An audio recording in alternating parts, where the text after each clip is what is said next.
ये क्वेश्चन आप सामने, एक आयताकार कमरे के फर्श की लंबाई 20 मीटर और चौड़ाई 15 मीटर है। इस फर्श पर समान वर्गाकार कितनी टाइल्स से लगेगी?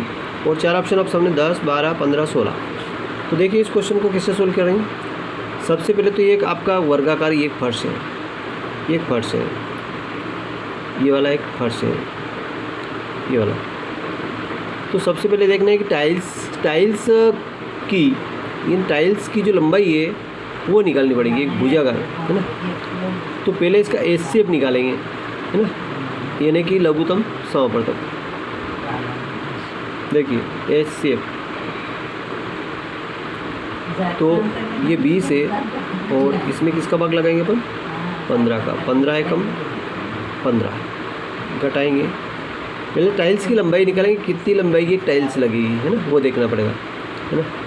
और 0, 10 में 5 गए तो 5 बचे, कट 10।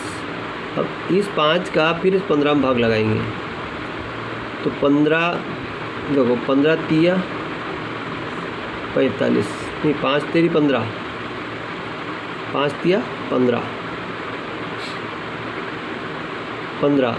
और घटाएंगे तो 0 0 आएगा। तो किसका भाग लगाने से 0 आया? 5 का भाग लगाने से 0 आया। तो टाइल्स की जो लंबाई है, चौड़ाई है, टाइल्स की लंबाई और चौड़ाई उसकी क्या होगी? लंबाई, टाइल्स की जो लंबाई चौड़ाई है वो कितनी? 5 मीटर होगी।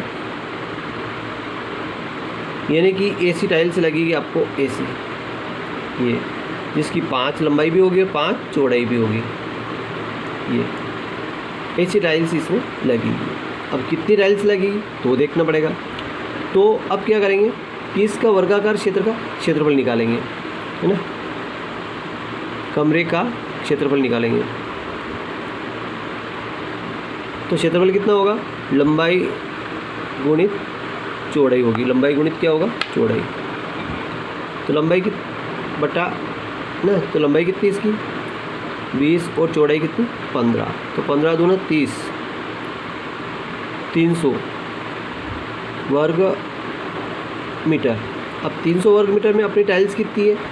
5 वर्ग मीटर की है ना। टाइल्स का क्षेत्रफल कितना है? 5 × 5 यानी कि 25। 25 का इसमें भाग लगाएंगे तो 25 एकम 25, 25 दूनी 50 यानी कि 12। तो 12 टाइल्स लगेगी। टाइल्स की संख्या कितनी आएगी? 12। टाइल्स की संख्या कितनी आएगी अपने पास? 12 आएगी। आई होप कि समझ में आ गया होगा। टाइल्स की संख्या कितनी आएगी? 12 टाइल्स लगेगी। तो कौन सा ऑप्शन सही होगा? इतना बी वाला ऑप्शन राइट आंसर हो जाएगा। तो वीडियो अच्छा लगा लाइक करें, चैनल सब्सक्राइब करना न भूलें। Thank you.